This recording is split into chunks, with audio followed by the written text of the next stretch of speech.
Alright, what's up everyone? This is Sam, and today we're just going to do a quick kind of overview of some of the stats of between all three divisions of the Great Lakes Draft League.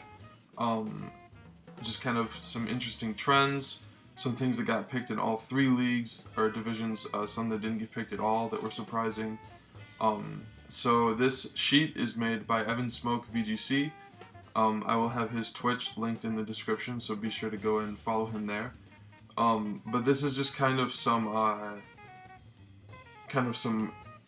overviews of what was taken where and how frequently things were taken between all three divisions. So to me, it's really interesting to kind of analyze some of this stuff. We'll go over some stuff that surprised me, some stuff that made sense to me, some stuff that really didn't make sense to me. So first off, we'll just go down the list here. So up here you can see there's these check marks here, and S, H, and E for Superior, Huron, Erie. So basically, in the Tier 0, so there was only one Tier 0 taken in the Erie division, which I was actually expecting. I kind of, again, this is assuming that, we're kind of coming at this from the perspective of Erie is less experienced, Huron is more experienced than them, and Superior is the most experienced and playing at supposedly the highest level, which is how we tried to organize everything. So some things that stand out are the fact that those top four, all four of those got picked in the two top divisions, Superior and Huron, which really wasn't super surprising to me. I think sometimes, especially for newer drafters, that higher point value might scare people away. Something that is interesting to note is Landorus Therian didn't get picked at all, which was actually pretty surprising to me. I kind of would have expected it to get taken at least somewhere. I think it's a really great pick, but maybe people decided it wasn't enough to warrant a Tier 0. But overall, Glastrier, Metagross, Finny, and Tornadus, all not surprising that those went in Superior. I actually am surprised that Moltres didn't also go in Superior. I was kind of anticipating all of these to go in Superior, so it is interesting that Moltres and Lando didn't. But yeah, to me it's just really cool to be able to look at these numbers and kind of see. So in Tier 1, we had Celesteela, Cinderace, Dragapult, Grimmsnarl, and Indeedee, Rillaboom, Togekiss get picked in all three divisions, which I don't think that's probably not a surprise to really anyone. It's not a surprise to me. Those are all mons that I would completely expect would get picked in multiple divisions and do well in multiple divisions. So especially, things like Celesteela, Rillaboom, Togekiss, Dragapult, really don't take, they're good no matter what level they're being played at. Whereas there's things like Colossal, which you can see down here, only got taken in Huron and Erie, which is actually what I was predicting. I didn't think it was going to go in Superior, because of that, because it's relatively easy to prep for more experienced players who maybe have played it more. That being said, Clefairy went in Superior and Erie, so did Excadrill, Incineroar, and Terrakion, also ones that make sense that they'd go multiple times. Dusclops and Garchomp go in both Superior and Huron, also makes sense. I drafted Garchomp in Superior, but they're both super great picks, so I'm not surprised at all that those are there. And then down here you can see Colossal and Zapdos Kanto got taken twice as well, and then everything else between those all got picked once. And some things, so we can go down here and see the things that weren't picked. Some Tier 1s that stood out to me as not getting picked were Amoonguss, Clefable especially. Spectre is also really good. I'm actually surprised that didn't get taken. Urshifu Single Strike, I believe, didn't, but I believe Urshifu Rapid did go in Erie. So yeah, my biggest surprise here was probably Clefable not going, if I had to narrow it down to one, but Amoonguss not going, and yeah, I did predict Regigigas would go in Erie, but not Superior. So I guess I was half right on that because it didn't get picked at all. Going on to Tier 2, we can see well, first of all, in Tier 1, you can see these numbers up here. This means that there were 17 Tier 1s picked in Superior, 16 in Huron, and 20 in Erie.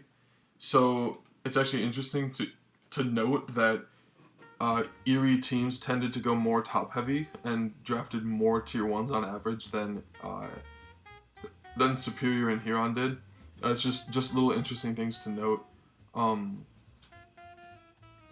And then, let's see, Tier 2. So, there are a couple here to me. So, Arcanine completely makes sense. This was a debatable Tier 1 in Tier 2, so it makes a lot of sense that this got taken all 3 times. Blastoise as well, I think, was really good value for the tier. Politoed I was actually surprised to see, but because Celesteela was going so much and Rillaboom was going so much, those often ended up on the same teams together, so that actually made more sense to me. Politoed's not normally a Tier 2, I would say, oh, that's going 3 times for sure. But it makes sense that it did, given what the general comp trends were between the divisions. Primarina going 3 times, I think, again, Primarina is a super good value for the tier, so it makes a lot of sense. And Raichu just makes sense because of those Rillaboom, Celesteela, Politoed, Blastoise, Primarina, because those all went so fast, or so much, and so early. A lot of them went really early. Raichu's a great support piece for those teams. Some other things that are notable here is, let's see. These mons down here, that didn't get taken in Superior but got taken in the other 2. I think it's definitely interesting to see Mudsdale not in Superior but in the other 2, as well as Hydreigon especially. I'm surprised Rotom Heat only was taken in Superior, but the value for Rotom Heat in Tier 2 I think was really strong. Let's see, Buzzwole's not surprising that it went once. Togetic, super good pick. And it actually makes sense that it wasn't taken in Erie, in my opinion, because it's easy to miss that value for, because it's like an NFE mon, so, yeah, that one makes sense to me. Overall, there's not a ton in Tier 2 that, like, super, shocked me a ton. I was looking through to see. I actually kind of thought Diggersby might go in Superior. I'm surprised Mamoswine didn't go. I'm surprised. I think Salamence was good value for the tier. I think Regirock was good value for the tier. So those are kind of some things I was surprised to not see go. Drifblim, that was a mon that I was like, if people take a lot of terrain, then this will get taken. But I think I probably have the most terrain-heavy team in the league, like between all 3 divisions, and it's basically just Coco Thievul. So I didn't really take Drifblim. Moving on to Tier 3, so these numbers are pretty even. You can see that that Erie tended to take a little bit more towards the middle of their draft. So let's see here. So some things that surprised me, or that didn't surprise me. Crocodile and Rotom are both incredibly good Tier 3 picks. They're super high value. I think the value that those brought to Tier 3 slots were almost unrivaled. So I'm not surprised to see those go. I took Rotom, so I know that I understand why it's taken. Dusknoir also isn't that surprising to me. It's a pretty good Trick Room setter. I would have expected other Trick Room setters to get taken more than Dusknoir, but I guess it makes sense. Slowbro also makes sense. I'd say it's probably a better Trick Room setter than Dusknoir, so it's not surprising to see Slowbro up this high. Tangela is a super solid value redirector pick in Tier 3, so I'm, again, not surprised. Togedemaru is interesting. I think because there were so many rain teams and like Celesteela, Primarina, Azumarill type teams going around, Blastoise too, I think people who got Raichu sniped kind of went with Togedemaru because it performs a similar function. So that one makes sense. Not normally a mon that you would expect to go in all 3 leagues, or in all 3 divisions, but once you look at the context of the comps, it makes sense. Some notable ones that got picked twice. I think Gothitelle is pretty interesting. I picked it. Let's see.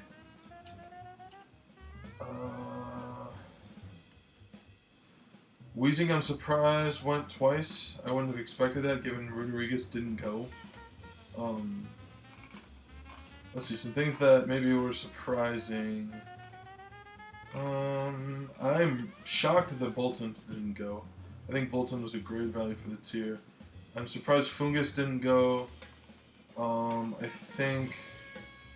Let's see, where's other value picks? I think the other Rotom forms are good, but not as good as Rotom Mo, so I understand why they didn't go. Other than that, there's not too many like huge surprises. I was a little surprised Morgrem didn't get picked at all. But again, once you look at the comps of everyone's teams, it makes more sense.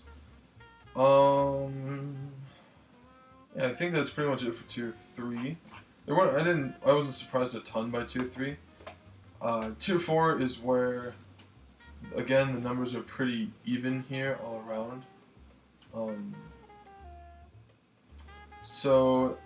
Purloin getting taken, Torracat and Terminator getting taken all 3 times makes a lot of sense.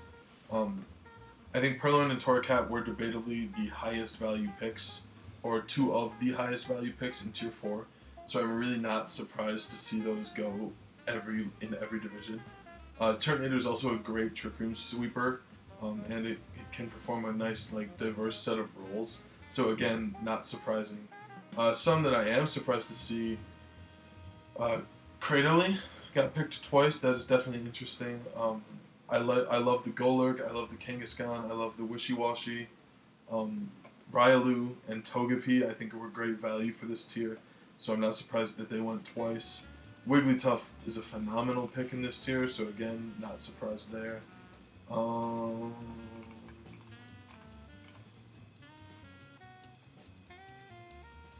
Seeing Flapple go twice was cool. I think I'm hoping to see Flapple do some work. Some things that were surprising out of here. I think a lot of the rain teams here could have benefited from non-water type swift swimmers like Armaldo and Beartick. I think Cloyster was probably one of the higher value picks out of here that no one took.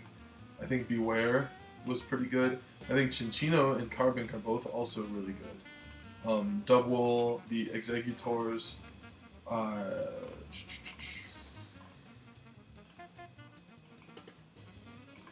and there's not like a ton here that's surprising, but those first few picks I said, I definitely expected those to go earlier than they did.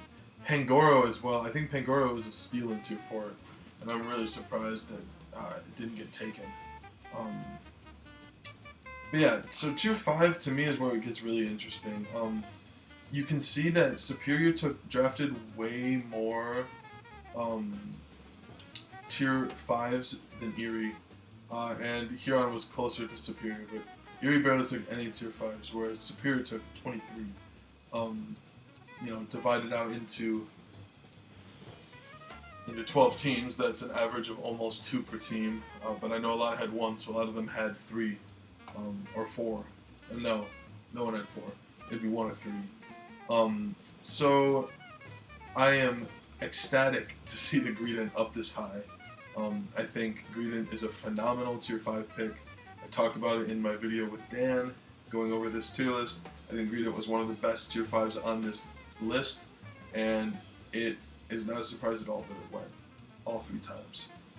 Haunter as well, I think is one that on the surface you might look at and it might seem bad because it's an NFE mon that doesn't even really want to run Eviolite. But then you really think about it, and I mean, it's like, it does damage, it's decently fast, has levitate, and it has a good move pool. So, you know, I've lost games to wide lens hypnosis spamming Haunter, so it's legit. Hitmonchan, I think, was probably kind of the general consensus of the league was it was the best pick in Tier 5. So again, everyone was talking about Hitmonchan in Tier 5. Not surprised at all that it went. Lopunny as well, I think, is relatively similar to Hitmonchan in the fact that I think it's a really high value pick. Spiritomb was really interesting to me. I think Spiritomb offers a good amount of support options, and despite not getting Trick Room, I still think it's a really solid pick for Tier 5. Next things, some things that are notable. I think Audino and Cryogonal and Flareon were some really high value Tier 5 picks that got taken twice, and that's not really surprising. I'm surprised to see Charon got taken twice. Sawk, I'm actually surprised didn't get taken 3 times. I think that was debatably also one of the best Tier 5s. Rapidash and Walrein, not surprising to see those got picked twice. And really, there's not a whole lot of stuff I was surprised to not see go. I think most of the stuff that got taken was the best stuff. I was kind of hoping to see maybe someone do some work with Munchlax, but that didn't end up panning out. Bronzor is a good Tier 5 here. I think Persian Kanto is a good Tier 5. Lunatone and Solrock. Oh, Solrock didn't get taken, but Lunatone did. So yeah, and you know, Shuckle had to go, and he got picked only once, I think. Yeah, only once. But yeah, so I just Evan showed me this sheet, and I was mesmerized by the check marks and numbers and stuff. So I really thought I would make a video just kind of going over some of the general trends from the draft, and maybe some of these mounds it'll be interesting to kind of follow these mounds runs throughout the season and see if they lived up to the hype of getting drafted 3 times. It'll also be interesting to see if these mounds that were drafted 3 times stay on everyone's teams that they were drafted on. They could always get traded away. Although with those high value picks, I usually would doubt that. But yeah, that's going to be it for this one. Thanks for watching, everyone. Let's see, what's the schedule from here? I'm going to have my first round of VBA playoffs against the 5th Leaf this coming Saturday, so I will have the match uploaded then. Other than that, week 1 of the GLDL starts next week, so I'm super excited to get that going. I'm also getting oral surgery on Monday, so I'll be out for a couple days. That being said, thanks for watching, everyone.